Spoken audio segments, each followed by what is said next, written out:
हमारे देश में ये पानी को सस्ता है, हमारे देश में दूध महंगा है, दूध सस्ता है हमारे देश में।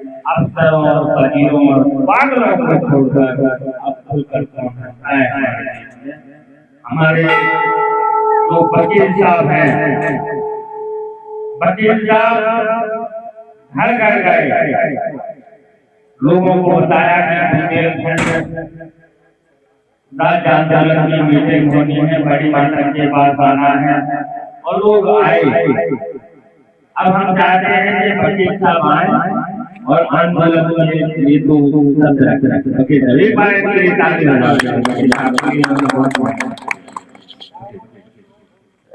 माइक लगा हमारे बीच में उपस्थित हमारे सभी साथीगण,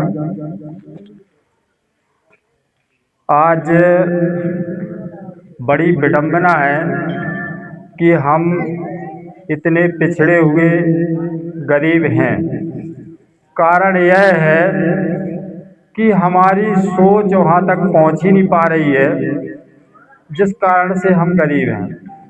आपने देखा होगा आदिवासी इलाकों में खनिज संपदाएं, वन संपदाएं, भूमि सब कुछ होता है, लेकिन वो गरीब रहते हैं। आज हमारी स्थिति भी आदिवासियों की तरह ही हो गई है। बात यह है कि हमारे पास 2-4 बीघा जो जमीन है, उसी को जोत पखार करके गेहूं खून पसीना करके पैदा करके अपने बच्चों का पालन पोषण कर रहे हैं, और सोचते यह है कि इस वर्ष इतना अन्न भगवान दे दे जिससे कि हमारी पूरी साल भर जाए, आगे भगवान से फिर विनय करेंगे। बस इसी कारवां में लगे हुए रहते हैं और पूरा जीवन निकाल देते हैं। बच्चों को पढ़ाते भी हैं मेहनत से, तो उनकी कहीं नौकरी नहीं लगती। जो लोग बिल्कुल ही भूमिहीन हैं, वो दिल्ली, बम्बई, हैदराबाद, गुजरात पलायन कर चले जाते हैं। हमारे यहाँ पर कम से कम 50% घरों में ताले लगे रहते हैं। सरकारें बनती हैं, सरकारें बिगड़ती हैं, सरकारें आती हैं, सरकारें जाती हैं, लेकिन आज 75-76 वर्ष देश को स्वतंत्र होने के बावजूद भी आज हमारे बुंदेलखंड का कोई विकास नहीं हो रहा है। हम बात यह है कि हम उसको ध्यान नहीं दे पा रहे हैं। हमारे पास नदियां हैं, हमारे पास पहाड़ हैं, हमारे पास हीरे हैं, जवाहरात हैं, सब कुछ हमारे पास है, लेकिन इसकी चोरी कौन कर रहा है?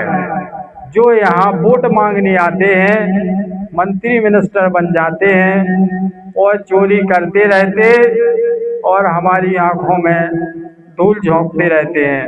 हमारे क्षेत्र का विकास ही नहीं होता। यहाँ से बुंदेलखंड से करोड़ों अरबों के रोजाना पन्ना से हीरे निकाले जा रहे हैं, और जाते कहाँ हैं? भोपाल के खजाने में, दिल्ली के खजाने में। आप तो अपनी यहाँ पे खेत पखारने की बात कर रहे हैं, और आपकी आंखों में धूल झोंक करके करोड़ों अरबों के हीरे मोती भोपाल और दिल्ली जा रहे हैं, और पता नहीं है कि उसमें क्या बंदरबाट हो रहा है। विदेश जा रहे, कहाँ जा रहे, क्या निर्माण हो रहे हैं। अमूल्य की कीमत जो हमारे यहाँ पर भरी पड़ी है, भगवान ने हमें दी है, उसको हम उपयोग नहीं कर पा रहे हैं। आज हमारी लड़ाई यही है कि हमारे क्षेत्र में जो खनिज संपदा है, जो भी है, जो हमें भगवान ने दिया है 13 जिले में, हमें ना राज्य सरकार को देना है और ना ही दिल्ली सरकार को देना है। हम अपनी संपदा का स्वयं उपयोग करेंगे, अपना राज्य का निर्माण करेंगे और अपनी संपदा को अपने क्षेत्र में लगा करके अपने बच्चों का विकास करेंगे, अपने घर मकान बनाएंगे, अपना जीवन सुख संपदा से भर करके आनंदमय जीने का काम करेंगे। यही संकल्प को लेकर के हम जो है आगे बढ़ेंगे। आज मैंने गांव में जाकर के सभी से कहा, लेकिन इतनी मानसिकता कमजोर हो गई है लोगों की कि बिना पैसे के कुछ होता नहीं है, बुंदेलखंड राज्य तो बनना ही नहीं है, इतने साल से आंदोलन चल रहा है, कुछ होता नहीं है, हम जाके क्या करें, क्या सुने क्या ना कहें। लोगों के मन में एक डर घुस गया है, दिमाग में एक ऐसी भावना चली गई है। तो मैं जागृत करना चाहता हूँ इस मंच से कि अंकित भाई के साथ जुड़िए, आप बुंदेलखंड राज बनेगा बनेगा बनेगा। धन्यवाद। जय हिंद, जय भारत, जय सभी हमारे साथीगण जिनने सुना। हम कुछ चाहते हैं कि आप एक जने नहीं हैं, एक जने कम से कम 1000 लोगों के बीच में इस चर्चा को करें। इन्हीं शब्दों के साथ मैं अपनी वाणी को विराम देता हूँ। धन्यवाद। बहुत बढ़िया। चमन में इख्तिलाफ रंग बू से बात बनती है। दोस्तों, ये जो अभियान है पृथक बुंदेलखंड राज्य आंदोलन का, और आप लोग यहाँ देख के सोच रहे होंगे, प्रधान जी भी सोच रहे होंगे कि क्या है ये सब, ये लोग कर क्या रहे हैं, नेताजी को क्या लेना देना है बुंदेलखंड राज्य बनने से। जो इन्होंने कहा कि हम घर घर गए थे, लोगों को बताया है, लोगों ने यही कहा कि बुंदेलखंड राज्य नहीं बनेगा। जब अंग्रेजी शासन था, अंग्रेजी शासन में भी लोग यही बोलते थे शासन जाना ही नहीं है, लेकिन आजादी के दीवाने हार नहीं माने। तो दोस्तों, बुंदेलखंड राज्य की लड़ाई हम इसलिए लड़ रहे हैं कि बुंदेलखंड की हालत कहां से शुरू करें और कहां खत्म करें। बुंदेलखंड की जो हालत सुनाने लगेंगे तो दोस्तों पत्थर भी आंसू बहाने लगेंगे। और काश आप लोगों में खो गई आदमियत तो उसे बचाने में जमाने लगेंगे। आज बुंदेलखंड की हालत देखी जाए, चाहे टीकमगढ़ हो, दतिया हो, दमोह हो, सागर हो, पन्ना हो, जालौन हो, हमीरपुर हो, ललितपुर हो, महोबा हो, बांदा हो, चित्रकूट हो, 14-15 जिलों में इन लोगों ने एक अच्छा कारखाना लगाया हो जहाँ एक लोग मजदूरी करते हो, 1000 लोगों को रोजगार मिलता हो। लगा है कहीं? बताइए आप छतरपुर में कोई ऐसा एक इन लोगों ने एम्स अस्पताल बनाया हो 14 जिलों में? तो इस लड़ाई को हम लोगों को लड़ना है। जब आजादी के दीवाने बुंदेलखंड के हों चाहे हिंदुस्तान के हों, ब्रिटिश हुकूमत के खिलाफ लड़ रहे थे तो वंदे मातरम का नारा लगाते थे, इंकलाब का नारा लगाते थे और उस संकल्प को मजबूत करते थे, लोगों को जोड़ते थे और कहते थे कि अब गुलामी की जंजीरों को तोड़ना है, भारत माता को आजाद कराना है और इन अंग्रेजों को भगाना है। और अंग्रेज भाग गए। जब दोस्तों अंग्रेजी शासन चला गया तब हिंदुस्तान में नई नवेली सरकार बनी और नई नवेली सरकार के प्रधानमंत्री बने पंडित जवाहरलाल नेहरू। पूरा हिंदुस्तान जानता है, बच्चा बच्चा जानता है। और जब हिंदुस्तान आजाद हुआ, चाचा नेहरू के नेतृत्व में सरकार बनी तो 18 प्रांत थे, 18 प्रांतों में अपना बुंदेलखंड भी प्रांत था।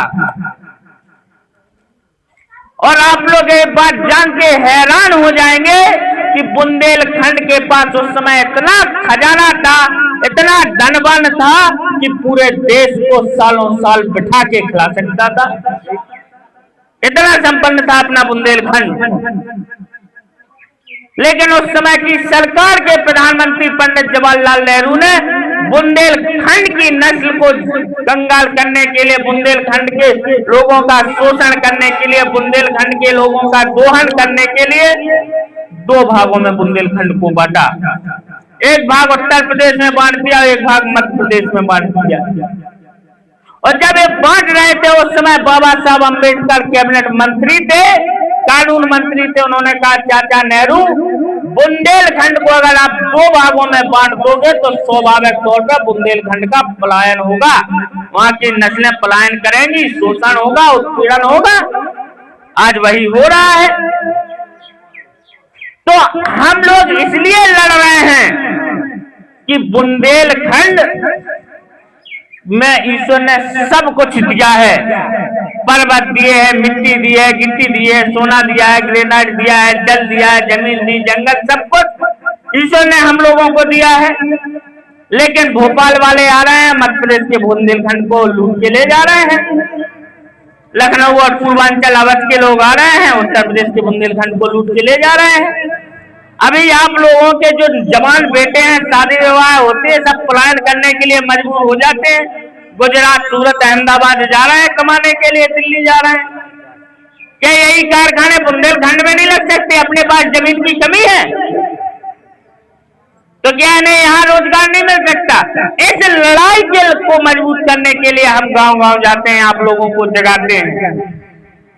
भले यार यहाँ 10, 20, 50 लोग हैं, आने वाले समय में इसी जगह 500 लोग होंगे, फिर 5000 होंगे, 5 लाख होंगे। लेकिन ये लड़ाई कमजोर नहीं होने देनी है। देश के प्रधानमंत्री नरेंद्र मोदी झांसी के मैदान में आए थे, क्या बोले थे? सभी लोग जानते हैं कि आज हमारा गुजरात इसलिए चमक रहा है कि बुंदेलखंड का नौजवान जब अहमदाबाद, सूरत, गुजरात जाता है, वहां मेहनत करता है, पसीना बहाता है, तब वहां की जीडीपी का ग्रोथ होता है, तब हम लोग धनवान बने। तो क्या बुंदेलखंड के लोग बुंदेलखंड में मेहनत करके बुंदेलखंड की तरक्की नहीं कर सकते हैं? और उन्होंने ये भी कहा कि बुंदेलखंड का विकास तभी होगा जब बुंदेलखंड स्वतंत्र राज्य बनेगा। और बुंदेलखंड स्वतंत्र राज्य तब बनेगा जब भाजपा की सरकार होगी। पूरे देश ने और पूरे बुंदेलखंड के लोगों ने देश के नरेंद्र मोदी को प्रधानमंत्री बना दिया। 3री बार प्रधानमंत्री बन गए। 12 साल होने को है, नरेंद्र मोदी अपने वादे के खिलाफ मुकर गए। 2022 में महोबा के मैदान में आए देश के प्रधानमंत्री, बोले कि बुंदेलखंड राज्य हम इसलिए नहीं बना पा रहे हैं कि दिल्ली में तो भाजपा की सरकार है, मध्य प्रदेश में शिवराज मामा की सरकार है, उत्तर प्रदेश में समाजवादियों की सरकार है। और समाजवादी पार्टी की सरकार अखिलेश यादव जी तालमेल नहीं बिठा पा रहे हैं, इसलिए हम राज्य नहीं बना पा रहे हैं। उत्तर प्रदेश में योगी आदित्यनाथ को मुख्यमंत्री बनाओ, तो भैया उत्तर प्रदेश के लोगों ने भी भाजपा की सरकार बना दी। अब तो दिल्ली में भी सरकार है, उत्तर प्रदेश में भी सरकार है, मध्य प्रदेश में भी सरकार है। अब कहाँ दिक्कत आ रही है? दिक्कत इनकी मंशा ही नहीं है कि बुंदेलखंड राज्य बन जाए और बुंदेलखंड का विकास हो। तो दोस्तों, आज हम सब लोगों को उन आजादी के दीवारों को प्रेरणा लेनी होगी, उन लोगों को पढ़ना होगा, इतिहास को जानना होगा। जब आजादी के दीवाने चाहे माता प्रसाद कुशवाहा हो, नारायण अहरवाल हो, रामपाल गलरिया हो, पुष्पेंद्र श्रीवास हो, पुष्पेंद्र पायक हो, रानी लक्ष्मीबाई हो, झलकारी बाई हो, गुलाम गोस्गांव, ये इसीलिए लड़ रहे थे कि अगर हम आज लड़ेंगे नहीं तो आने वाली नस्लें हमसे सवाल पूछेंगी कि जब देश की आजादी के लिए लोग लड़ रहे थे सड़कों पे, तब आप लोग संघर्ष क्यों नहीं कर रहे थे? तो इसीलिए इस लड़ाई को हम लोगों को मजबूत करना होगा। जब हमने जन आक्रोश यात्रा निकाली, चित्रकूट से हम लोगों ने जन आक्रोश यात्रा निकाली, चित्रकूट से चित्रकूट, पन्ना, सागर, दमोह, टीकमगढ़, निवाड़ी, दतिया, जालौन, हमीरपुर, बांदा होते हुए चित्रकूट होते हुए उड़ीसा में समाप्त की। नौजवान सड़कों पे निकले, छात्र सड़कों पे निकले, किसान सड़कों पे निकले, अधिवक्ता संघ सड़कों पे निकले, व्यापारी सड़कों पे, सभी का एक ही कहना था कि बुंदेलखंड का विकास तभी हो सकता है जब बुंदेलखंड राज्य बनेगा।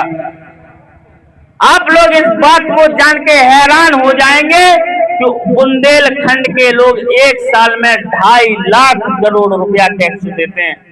माचिस से लेके ट्रेन तक का टिकट लेने में हर जगह आप लोग टैक्स देते हो, आपको मिलता क्या? यही सरकारें अगर हम लोगों को मात्र उसका 50% लौटा दें तो हर बुंदेलखंडी के खाते में करोड़ों रुपए आ जाएगा। तो इस लड़ाई को मजबूत करने के लिए हम लोगों को लड़ना पड़ेगा, हम लोगों को जागरूक होना पड़ेगा, वकील साहब जैसे लोगों का आप लोगों को साथ देना पड़ेगा। और ये तो तय है कि जिनके मन में संकल्प पल रहा है कि बुंदेलखंड राज्य नहीं बनेगा, राज्य तो बनेगा, क्योंकि अभी तीनों जगह सरकारें हैं।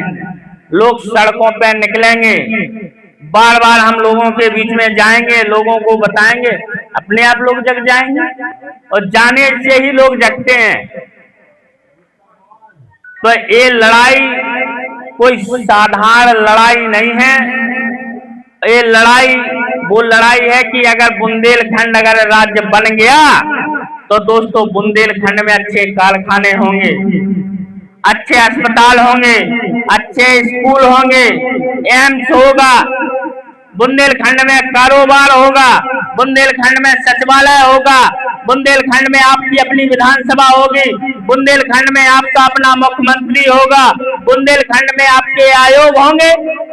बेरोजगारी का आलम आप देख लीजिए, चाहे संघ लोक सेवा आयोग, अधीनस्थ चयन आयोग, माध्यमिक शिक्षक बोर्ड हो, चाहे कर्मचारी चयन आयोग, लाखों लाख भर्तियां धर में लटकी हुई हैं। अभी नीट की परीक्षा हुई थी, 12-13 लड़कों ने आत्महत्या कर ली, कोई बोलने वाला नहीं है। लेखपाल की परीक्षा भी हाल ही में हुई है, उसका पेपर ये लोग लीक करा दिए। तो आज डीजल पेट्रोल की कीमतें आसमान छू रही हैं, गैस सिलेंडर की कीमतें आसमान छू रही हैं, किसान को फसल का उचित मूल्य नहीं मिल रहा है, तो कौन बोलेगा? लड़ना पड़ेगा सरकार के खिलाफ, सड़कों पे निकलना पड़ेगा। खाद की बोरी लेने के लिए लोगों को लाइन में लगना पड़ता है। सरकारी अस्पताल में चले जाओ, अच्छा इलाज नहीं, बैंक में चले जाओ, घंटों लाइन में लोग लगे हैं। तो इस लड़ाई को लड़ने के लिए हम सब लोगों को आगे निकलना पड़ेगा, आगे बढ़ना पड़ेगा। तो दोस्तों, इन सब जायज बातों को लेके हम आप लोगों के बीच में जा रहे हैं, लोगों को जगा रहे हैं। आप लोग कहीं पे भी बैठो, चाहे चौराहे पे बैठो, चाहे बाजारों में बैठो, चाहे व्यापारी के घर बैठो, चाहे सरपंच के घर बैठो, कहीं बैठो, सारी बातचीत करने के बाद ये जरूर कहो कि बुंदेलखंड राज्य बनना चाहिए। और दोस्तों, अगर बुंदेलखंड राज्य बन गया तो जैसा बुंदेलखंड आजादी के पहले था वैसे ही संपन्न बुंदेलखंड आपका बन जाएगा। तो दोस्तों, इन सब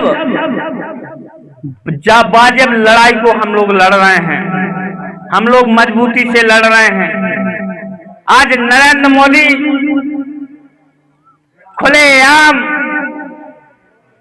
चाहे जो तुगलकी फरमान जारी कर दे रहे हैं। पहले फरमान जारी किया कि नोट बंद, भ्रष्टाचार खत्म हो जाएगा। कौन सा खत्म हुआ? किसके खाते में 15 लाख रुपया आया? बोले 15 लाख रुपया आ जाएगा। तो सरकार जो जुमलेबाजी कर रही है, इस जुमलेबाजी के खिलाफ और इनकी नीतियों के खिलाफ एक किसान विरोधी है, नौजवान विरोधी है, व्यापार विरोधी है, महिला विरोधी है। तो इस सरकार के खिलाफ मिलकर लड़ना पड़ेगा, अपने हक अधिकार के लिए तब तक लड़ना पड़ेगा किसी शख्स ने कहा था कि जब तक बच्चा रोता नहीं है तब तक माँ भी दूध नहीं पिलाती। इसलिए दोस्तों लड़ना, और ये लाइन के साथ हम अपनी बात समाप्त करेंगे कि कैसे कैसे मंजर नजर आने लगे हैं और लोग गाते गाते अब चिल्लाने लगे हैं। और दोस्तों बदल डालो तालाब के पानी को, क्योंकि अभी कमल के फूल मुरझाने लगे हैं। सब लोग एक नारा लगाएंगे, जय जय जय बुंदेलखंड, जय जय जय बुंदेलखंड, जय जय जय बुंदेलखंड। पहले लड़े थे गोरों से, अब लड़ेंगे चोरों से। पहले लड़े थे गोरों से, पहले लड़े थे गोरों से। इंकलाब, इंकलाब। बहुत बहुत धन्यवाद। हाँ हाँ हाँ, अच्छा, हमारे बीच में हाँ प्रेमनाथ पाठक जी हैं, इनके भी विचार से लोग आ जाओ। हाँ नहीं, आप ही से तो हम लोग प्रेरणा लेते हैं। तो बैठे बैठे क्या बोल,